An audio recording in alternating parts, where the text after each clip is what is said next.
For more than 30 years, I was a PC guy, yet for the last 2 years, I've used nothing but Apple.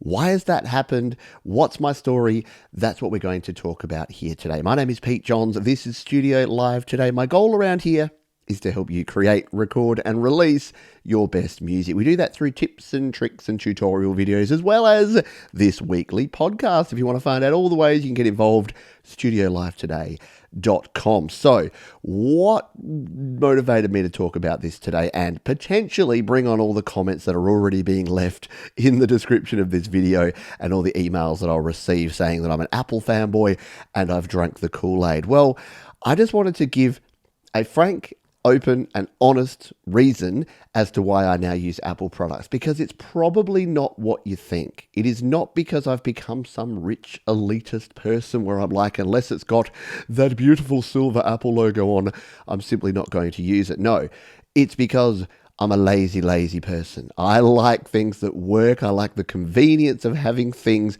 streamlined and working the way that I want them to. And that's what I found. When I first started using iPhones and iPads, I found that they just worked for my way of working. And this is my key point. If you listen to nothing else from this week's show, please just listen to this. And maybe before you put your comment down there saying, Johns, you've drunk the cool. Yeah, just listen to this. Use what works for you, but appreciate that other people can use what works for them. And this is why you might say, well, no, I don't have to listen to anything else you say. Well, yeah, I still think it's an interesting story and an interesting topic. But at the end of the day, whether you use an iPhone or an Android device, whether you use a Windows PC or a Mac computer, it really doesn't matter. It all comes down to you, and it comes down to what's going to work for you to help you create your best music in the home studio or do whatever it is you're doing. And what I've found is over the last few years, I've made this transition for a few reasons that we'll cover as we go through here today. I do want to welcome you aboard if you're here watching the live premiere or watching the replay of the video. Hello, if you're listening on the podcast, hello. And once again, if you want to subscribe to the podcast, you can search Studio Live Today, Pete Johns, on any of your podcatchers of choice. And feel free to leave your feedback there. Tell me I'm a crazy fool for liking Apple stuff. That's fine, because, everyone should like what they want to like. But that's not always the way everyone thinks. So feel free to give me your feedback and let me know where I'm right, wrong, or otherwise. Right, I'm going to categorize this. I've broken it down because I could rant for literally hours and tell you all the backstory of all of this, but I've decided to break it down. We're going to go with ease of use, design, cost, compatibility, quality, and support. So these are the things that came to mind immediately, and look, we'll go off on tangents because we always do on other things. And again, if you've got other topics or other bits of feedback, please let me know. Drop it in the description. My email address is out there, pete@studiolivetoday.com. Tell me what you think. But that's the way I thought I would break it down here. So to start with, I mentioned I'm a lazy man. Ease of use is something that the main reason that I've stuck with Windows PCs over the years is that I came through this transition. Tell me if this is familiar for anyone. DOS 5, DOS 6.1, DOS 6.22, Windows 3, Windows 3.1, Windows 95, Windows 98, Windows XP, Windows Vista, Windows 8, Windows 10, Windows 11. I used them all. And the learning curve between each of those was quite shallow because they all draw on the same thing, the same file system, the same structure, the same point and click interface, the same alt tabbing to go between your tasks. Everything's very simple. Control Alt Delete, Task Manager, all of that stuff. So whenever I would go into an Apple store and I'd play with a Mac and be like, oh, maybe I should check out a Mac, I would instantly get lost. No idea what I was doing. Not easy to use. Now, this is weird because Apple have this saying that they use, and at least used to use in a lot of their stuff, which was, Apple, it just works. And what I found is it just didn't work for me. The way that Mac OS was set up, like OS 10, OS X, whatever it was, tigers and leopards and bears, oh my, the way that worked just wasn't aligned with my brain. So when I first started this channel, the reason that I had a PC, in fact I had two, I used a desktop and a laptop PC, and then I used my iPhone and my iPad for my creation, because this channel is a lot about iOS music production and creation on your mobile devices. I never thought that I would actually be able to move to a Mac. I kind of thought maybe there was some compatibility advantages to using a Mac, but I couldn't do it. Here's what happened. Here's how that changed and why that changed and why I now confidently use a Mac. The Mac OS changed. It evolved over time. It is now, and for better or worse, it is now more like iOS and iPadOS than ever before. So for someone like me, I suddenly learnt that, oh, actually, I can go in there and use this. I would go in and I'd play with it and be like, oh, the settings look kind of the same. Oh, you've got the little control panel looks the same. Oh, it's got the finder's just like the Files app. Oh, there's the Spotlight search, which is just like swiping down on your phone. So the ease of use suddenly became in the ballpark. Now, I would be a lying liar who lies if I didn't tell you that when I got my first Mac, the frustration in those first 6 months and the learning curve was still there. It was still real. I still hate the way that your Alt tab, your Command tab in Mac, and you then have to hold down the Option button to stay on that window. It won't keep a window open. When you close an application, it doesn't close the application when you hit the X button. There's a whole bunch of stuff that I've had to get used to. And you might say, isn't that making sacrifices? Well, yes. There's sacrifices in everything. But for me, the positives are outweighing the negatives now that I'm, again, all in on Apple gear. So ease of use, yes, there was that learning curve. It was steep to start with. And yes, if I wanted to stay in my comfort zone short term, sticking to Windows would have been the way to go. But I kind of got the feel that longer term, I would actually be better off in the Mac world for some of the other reasons that we're going to talk about now, such as design. Yeah, the design of Mac products. So I'm using a Mac Mini M1. The first Mac I bought, and I'll talk about why I bought it and how that all came about in a moment, but the first Mac I bought was the Mac Mini M1, absolute base model. And the reason that I bought that was that it was so affordable. It was actually, again, we'll talk about price in a moment because that's obviously one of the concerns here. But from a pure design point of view, the Mac Mini sitting on my desktop, it's not a big clunking desktop that goes under my desk like my old PC was. There's no spinning drives. There's virtually no fan noise.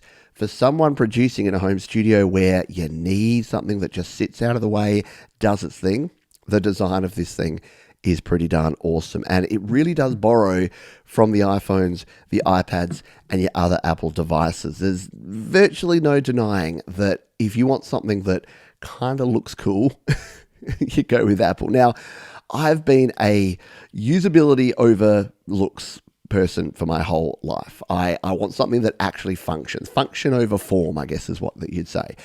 But at the same time, it is still nice. It's a nice to have that design. Now, the design's not only just down to the way it looks, but it's also the way, the usability. Again, it relates to the easy use we talked about before. But the design of everything, the plug and play, the fact that you just plug in, you log in, and then you're off to the races. And similarly, like now that I've used multiple Macs, similar way to use multiple iPhones or iPads, the way you set one up by just saying, hey, this is me, just bring all my stuff over from this thing. Because of iCloud Drive, because of the simplicity of the Apple ecosystem, everything just follows you across, and then it sets up everything, my apps and my passwords and my shortcuts and my text replacements and all the same things that I use and love on iPhone and iPad are right there on there. So the design of both the hardware but also the software implementation is really good. Now, are there problems with that? Yes. When I first got my first Mac, just setting up the screen resolutions was a pain in the backside. Trying to get drivers for my audio gear, my Zoom Live Track L8 wasn't supported in macOS Big Sur for about 6 months, so I had to use a different mixer. So yeah, if you were around the channel at the time, you will know that I went through some teething problems. I had a steep learning curve when it came to how to utilize it, but I think the overall benefits of the design from Apple versus the hodgepodge of things. And it comes down to the fact that when you get an Apple product, it is the product. And the biggest challenges I had in audio and video production using PCs was that every single video card, every single processor, every single bit of hardware just worked differently. You could grab a PC and use almost the same hardware, but then just have a different interface on one computer versus another, and it wouldn't work the same way. You'd get an error on one and it would work flawlessly on the other. And you'd have to play around with driver software for days and install all sorts of weird and wonderful third-party things. The benefit, again, the ecosystem, the way they've designed the ecosystem on the Mac is that a Mac is a Mac is a Mac. And if you've got an M1 or an M2 or probably soon to be M3 Mac, you're running basically the same software and almost identical hardware across every single one. So even though I came across a bunch of issues and I wasn't happy about them at the time, I was pulling my hair out and I don't got a lot of hair to pull out, at least I knew that other people would be having the same problems because they're using the exact same gear. So when I was having problems with my mouse and my Bluetooth mouse in Big Sur and then in Monterey, I could look around and everyone else was having the same problems. And eventually a patch was provided that fixed that up. In the meantime, did I have to use a wired mouse just to make sure that I could actually not pull my hair out again? Yes, I did. But again, it was knowing that, hey, I didn't have to. Like, have you been into forums for folks using PCs for music production and they have to list their entire setup? And they could be running like an NVIDIA graphics chip and then like an Asus motherboard and then a AVerMedia HDMI input card. And like, there's so many different things that can go into there. Again, with the Apple world, the design is much simpler. Let's not bury the lead. I did bury the lead, but let's not bury it any longer. Let's talk about cost, shall we? Because this was my number one thing. When I was a PC, when I was the John Hodgman to your Justin Long, I always talked about cost. My friends who would buy a Mac, they would say, I bought this new Mac laptop. It's amazing. It flies. It's great. And I'd say, what are the specs? And they're like, oh, well, look, the specs aren't really that important because it's very different. You can't compare apples with apples, pun intended. You can't compare apples and oranges because PCs are actually different. And I'm like, okay, so how much did you pay? Well, the thing is, it's an investment in my... How much did you bloody pay? $4,300. I'm like, wow, $4,300 for a laptop that has half the specs of the PC that I just bought for $1,200. And that was where it was at. It was 2 to 3 times the price for the same specs. And as a PC user, I thought that was kind of ludicrous because for me, there were 2 things about it. All the things we mentioned before about the ease of use and the learning curve going over to Apple products versus what I already knew about PCs was going to be hard enough already. And then you're asking me to pay 2 or 3 times as much for the privilege of having slower performing hardware that I don't know how to use with a software setup that makes no sense to me. No, thank you. Where do I sign down? Is that the opposite of sign up? I'd like to think so. So I didn't want to get involved with that because of that cost. Something happened though. Apple implemented the M1. They implemented their Apple Silicon, their system on a chip, their SoC. And that drastically reduced their prices and drastically improved performance to the point where the same priced Mac suddenly, not only in the minds of Apple fan people, but on actual benchmark testing, did better than the same cost PC. And at that point, I was already Apple curious, but at that point I was like Apple super intrigued because I wanted to know. I wanted to test this out. So I'm like, right, Apple M1 here in Australia was $699 American. Here in Australia it was $1,099, like $1,100. I'm like, I'm going to buy my first Apple Mac. And I bought it and then it sat there in a box on my desk for like 3 days because I'm like, I'm too scared. I don't want to plug it in. I don't know what I'm going to do. Eventually I plug it in. And I have all those teething problems I talked about. But fundamentally, 80 to 90% of what I needed it to do worked, and it worked like that. There were no conflicts. There was nothing that was really frustrating me. Whereas every time I'd installed, every time I got a new PC, step 1, remove all the bloatware. Take Norton antivirus off there. Spend all that time, McAfee, whoever it was that they put on there. Step 2 was to go in and download all the latest drivers and make sure that you had compatibility across all the different bits of gear that you'd plugged into it. Step 3 was go in and partition the hardware. You get the gist. There was a lot of stuff there. The Mac was the dream of plug and play. I literally plugged in, I logged in with my Apple ID that I already had. It brought across a bunch of my stuff from iPad and iPhone because it knew who I was. And then I just went for it. And the stability, again, compared to a much more expensive PC that I was using, both laptop and desktop, it just worked. And it gave me much better quality. If you were watching Your Music Live, which is my weekly independent music live streaming show, if you're watching that at the time, you will see this drastic difference in the quality of the video and the audio and just how everything just worked.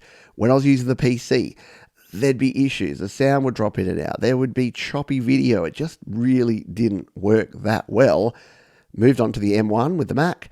Everything just worked first time. Now, did it work every time and did it work perfectly? No, still had those mouse issues. I did have a couple of audio issues, as I mentioned, with the drivers for some of my gear. So it wasn't perfect, but it was a heck of a lot better. And here's the deal. If I was paying $3,000 for that Mac Mini, like I would have had to be paying to get the same level of performance from the Intel Macs, yeah, I would have been very unhappy. But I was looking to buy a new PC and I'd spec'd out the PC I wanted and it was going to be about $1,500. So to get the Mac Mini for $1,100 that did everything out of the box, I was pretty impressed. Since then, I've used other Macs and again, it's a matter of now I'm used to it. The learning curve to jump back. When I jump on a Windows PC now, I find that to be the clunky thing. So I'm not fully transitioned yet, but I'm definitely on the road to transitioning across to that. And again, it won't be for everyone. The cost with all the other gear. So if you think about it in terms of, if you bought an Apple monitor and if you bought all Apple gear, an Apple keyboard, I mean, I'm sitting here and I now use the Apple Magic keyboard. I use the Apple Magic trackpad.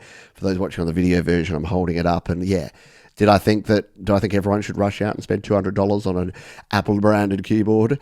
No, it's not for everyone. But for me, I use it for hours and hours every day, and it's the best keyboard I've used, and it has the Touch ID button, so I can log into my Mac at the press of a button, which saves me every 10 seconds that I have to not put my password in. I like to be secure, but I don't like typing my password, so that does actually help out. The compatibility. So this was probably the biggest selling point for me as someone who creates a lot and does a lot of audio and video on iPhone and iPad. That all worked beautiful and seamlessly. I was able to create things on my iPad, put it onto iCloud Drive, collect it on my iPhone, work on it. I used LumaFusion for my video editing across both my iPhone and iPad. I could share projects, I could share files. Everything was super simple. Until the point that I had to then go and upload it to YouTube or do something on the PC. At which point, it was just a bit harder. I couldn't airdrop directly to my PC. Yes, I could install iCloud Drive on my PC and then download files from there. Yes, I could use things like audio share file transferring, which I highly recommend. And I use that a lot. It works great. But there was just nothing quite as simple as having everything on the one platform. The amount of times that I have just gone, oh no, I don't. Oh yes, I do. I'll do something in the studio and I'll save it. I'll be like, oh no, I don't have that. Oh wait, yes, it's on my iCloud Drive. Of course I have it. And again, yes, Windows has OneDrive and there's Google Drive, there's Dropbox, and everything can sync up file. There's plenty of ways to do this these days. In my opinion and in my experience, the Apple way just works a lot more seamlessly, at least in my experience. Now, has this revolutionized the way that I work? No, but it's definitely an evolution. It's definitely changed things and made things easier. And as I mentioned, I led with this. I'm a lazy person. I like things to just click into place, and I don't want to have to spend extra effort or have something fail or not be able to transfer or not be able to access my files when I'm on the go.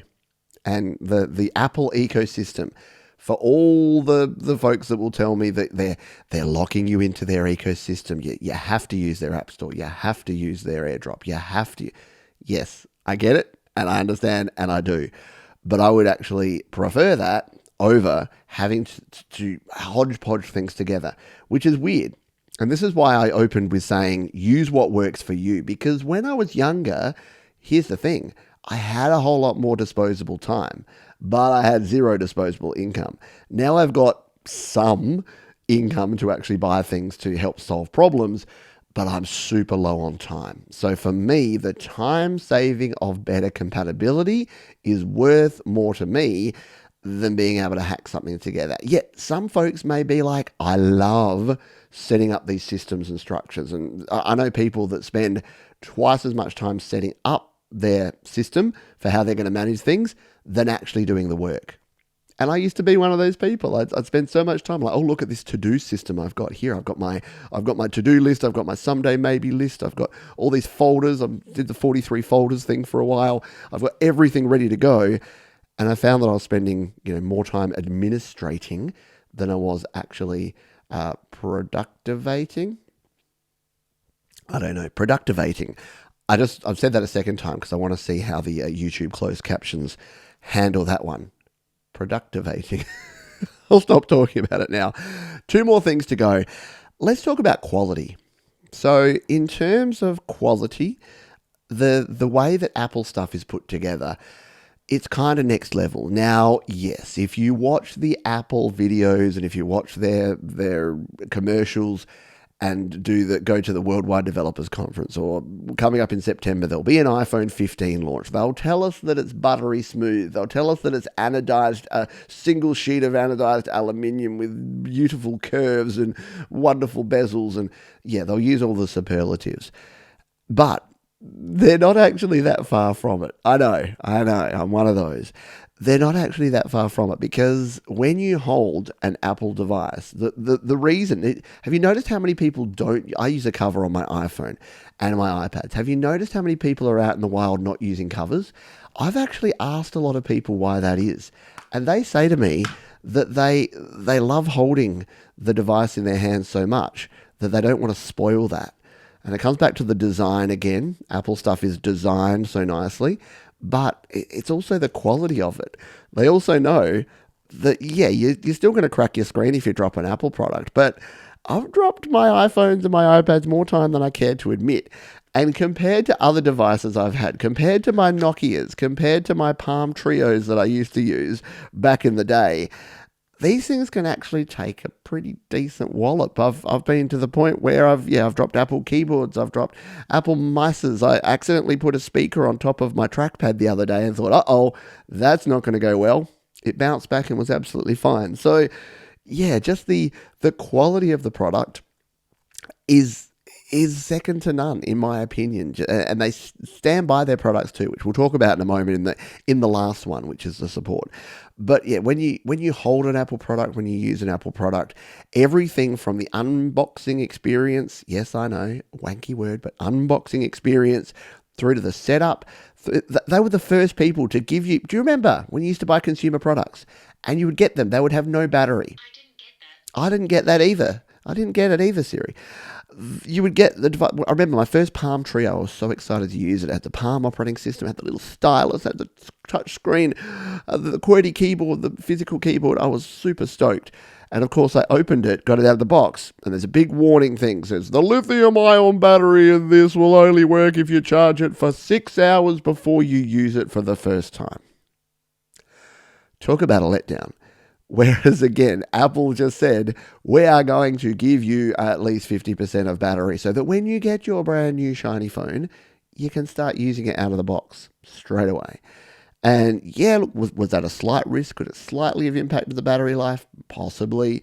But they knew that from a consumer perspective, that's what you want. And that's the level of quality in terms of that first experience. First impressions matter when you're using a new device. The first time you open it up, have you done this before where you've got a product and you started trying to use it and it's so difficult or it's so clunky or it's so hard to set up, you just don't like it anymore? Even once you've gone through all that and you've set it all up, you'd think you'd be like, now I'm happy. Now I've got my device all set up. Instead, you're just looking at it going, that's that thing that took me 3 hours. Like the IKEA effect. I've got pieces of furniture in my house that I just glare at every time I walk past because I'm like, you took 7 hours of my life away and did not give me clear instructions. Side note, how are IKEA instructions still so bad? Why are IKEA not just giving you a step-by-step video link that comes with every piece of IKEA furniture? Maybe they do now. I haven't used IKEA furniture in a long time. I say to my wife, if you buy anything in a flat pack, I'm going for a very long walk, and hopefully it's together by the time I get back. Hint, hint. So I'll pay the assembly fee now. Again, that time thing. But in terms of the quality of the product, just the way it's built, the components in there, the lack of failure rate, again, because Apple have really focused in on this system on a chip, there are no moving parts. There's nothing to go in your iPhone and your iPad and in your Mac. There's really nothing that can go catastrophically wrong. Now, have I had issues like my charger port not working on my phone? Yes, by the way, video here on the channel, use a toothpick, dig it out, you'll be fine. I have had problems in the past with battery life. But again, as we'll talk about in just a moment, these things are pretty easily resolved. I know, at this point in time, you're like, oh, I can't believe that you're just letting Apple get this $2 trillion company and you just think that they're the best thing since sliced bread. They do this, they do that. They're not easy to fix. You can't replace the battery yourself. Your screen replacement is almost impossible to do. Yeah, again, I get it. And my answer to you remains, use what works for you, both from a functionality perspective, because I've talked a lot about the form and the function and the usability, but also from your own moral and ethical views. If there's a company, if you think that Apple as a company are not doing the things that align with you and your values, feel free to not use them. If there's another company that align with your morals and values a lot better, feel free to use them. But make sure you're making that conscious decision, that you're not just going, cut off your nose to spite your face.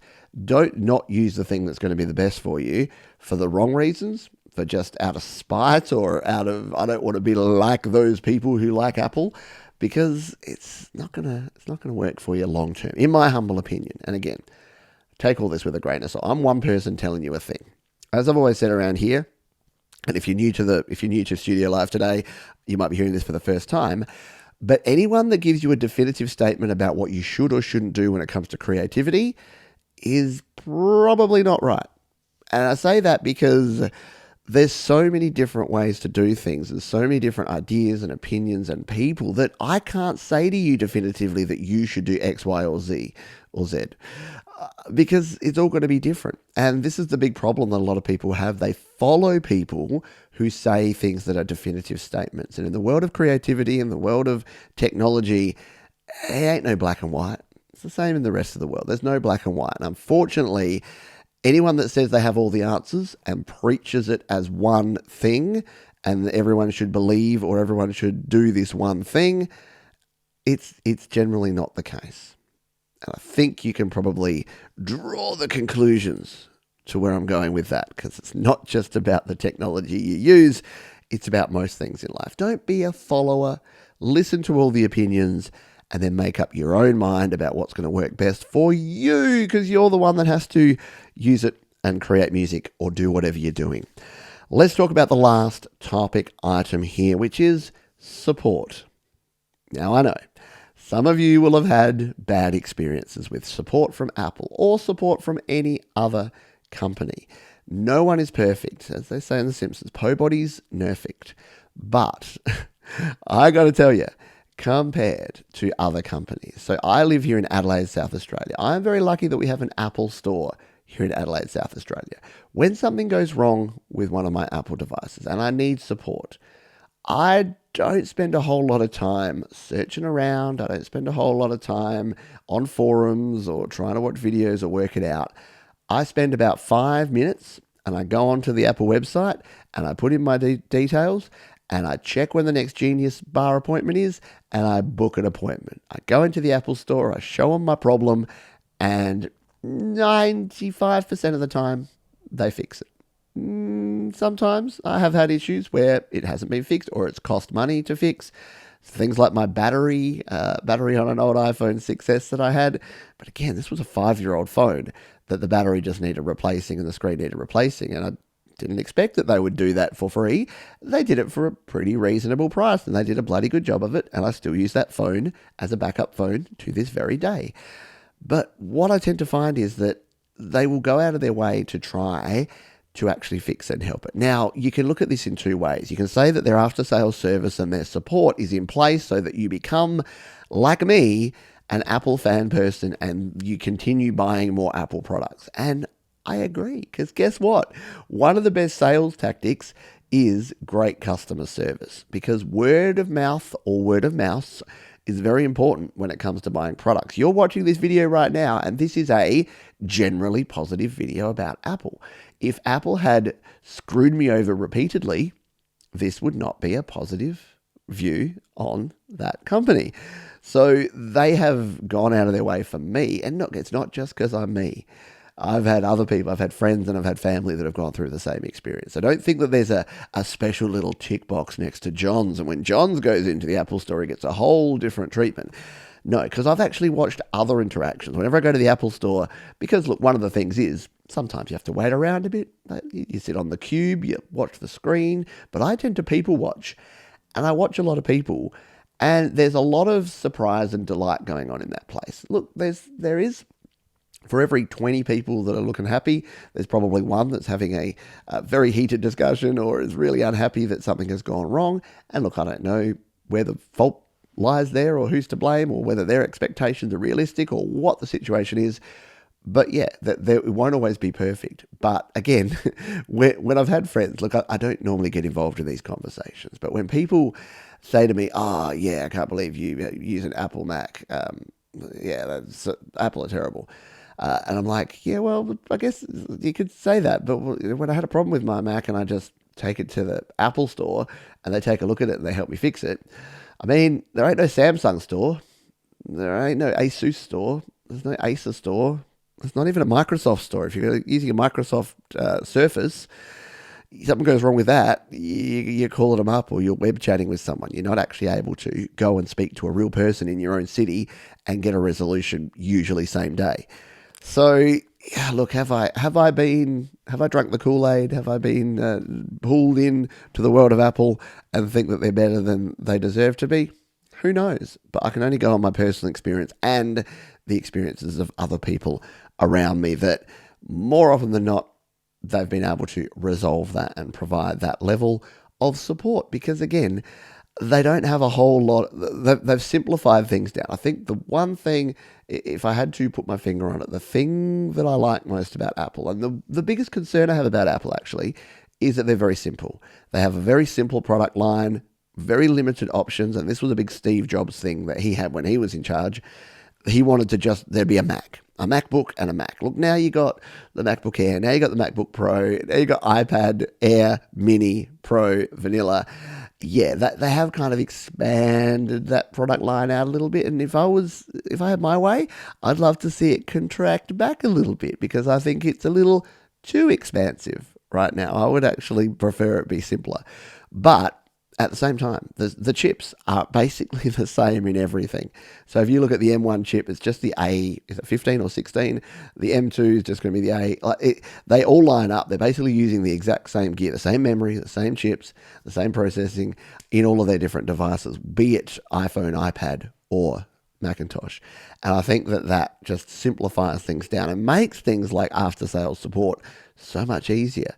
Because the reason that you couldn't have a Samsung store even, or especially an Android store, imagine if Google had an Android store where if you had a problem with your Android phone, you took it in. Is it an HTC? Is it a Google Pixel? Is it a Samsung? Is it a Huawei? What is it? And then is it this version, that version, that version, that version? Yeah, it does make it more complex. So I think in terms of service, Apple have made it simpler because they have that ability. And look, you do pay for it. Let's be honest. That is built in. They don't build those big, shiny, cube-shaped stores with all the staff in there being able to help you out for nothing. So yes, every time you buy an Apple product, you are paying what many people call the sucker tax or the Apple tax, because you are a bit like paying the cheese tax. When you're cooking and your dog comes up, you got to pay the cheese tax. You got to pay the Apple tax. So easy use, design, cost, compatibility, quality, and support. And again, because I'm a lazy person, I like the ability. And look, when I say lazy, let me be honest. I'm not necessarily I like to work and I work hard. But the reason I say lazy is I hate wasting time that I could be spending doing something productive, doing something non-productive. And non-productive to me is troubleshooting tech issues. It is trying to get hardware to work with other hardware. It is finding a way to get a 4 gigabyte video file easily from one device to another. All of those things are, if not fixed, at least made simpler by the fact that I'm all in the one ecosystem. Now, the final bit of advice I wanted to give you here is, because I am in the one ecosystem and you may be as well, please don't put all your eggs in one basket. I know we get to the end of a show, of a video where I'm talking about how I've put all my eggs in the Apple basket, and now I'm telling you not to. Well, when it comes to your data in particular, when it comes to the saving of your files, when it comes to your personal information, it is still one company. So I know a lot of people who are like, oh, I've just got iCloud backup and I've got all my Apple devices on time machines and everything's perfect. And I say, yeah, great, but what if someone gets your Apple ID, goes in, deletes all your backup files, changes all of your iCloud settings, and bricks all of your devices? What do you do then? So similar to Google, don't just put all your stuff in your Gmail and your Google Drive and then walk away because Google will protect me. Yeah, they'll try, but sometimes they can't. Sometimes through no fault of yours or theirs, a nefarious person gets in there and has problems. You end up being the one that has the problem. So even though I say simplicity is great and ease of use is great and compatibility is great, I still have a backup on OneDrive and I still have a backup on Google Drive. So I use Microsoft, Google, and Apple. So I've got these 3 big companies. And yes, I pay a little bit of money to all of them to make sure that when I've got files that are super important to me, to the continuation of my business, because don't forget, I'm not just a music creator. This is my world. This is my business. I make sure that my files are backed up. So if tomorrow something horrible happens to either my Microsoft, my Apple, or my Google world, I at least know that there's stuff in other places and I've got backup copies. So take that as a little bit of final advice here on this one. I know this was a little bit of a different kind of ranty episode. I know it's probably got the blood pumping, or maybe has hit you, get some anger going on because maybe you disagree with what I've said. That's all cool. That's all fine. Remember, feelings are valid. It's okay to feel certain ways, but please express those. Let me know. Let me know what I'm wrong about. Let me know what your personal experience has been, because I am but one person with one set of experiences. You folks have got your own experiences, your own things to do. And as I said, I'd be a super hypocrite if I said, oh, don't, anyone who just makes definitive statements and says there's one way to do things and one way to think, is it right? And then I tell you how to think and how to do things. It's not right. This ain't no cult. Even though a lot of people might talk about the cult of Apple, this ain't no cult. So you don't have to be part of it. I just wanted to talk today about some of the things and some of the reasons, because I do get asked that a lot. People say, why? Why on earth did you leave PC? Why did you decide to go all in on Apple? And I thought, let's run through the top 6 reasons why I did that here today. Thank you for being here. If you're watching the video version, please leave a comment. Feel free to hit the little like button down below. If you're listening on the audio podcast version, thank you. Feel free to leave a review or a rating on your pod catching device or platform of choice. And as we say at the end of each and every show around here at Studio Live today, I would love for you to be kind to yourself, be kind to others, and keep creating. And remember, use whatever you want that's going to get the job done. I'll see you next time. Bye for now.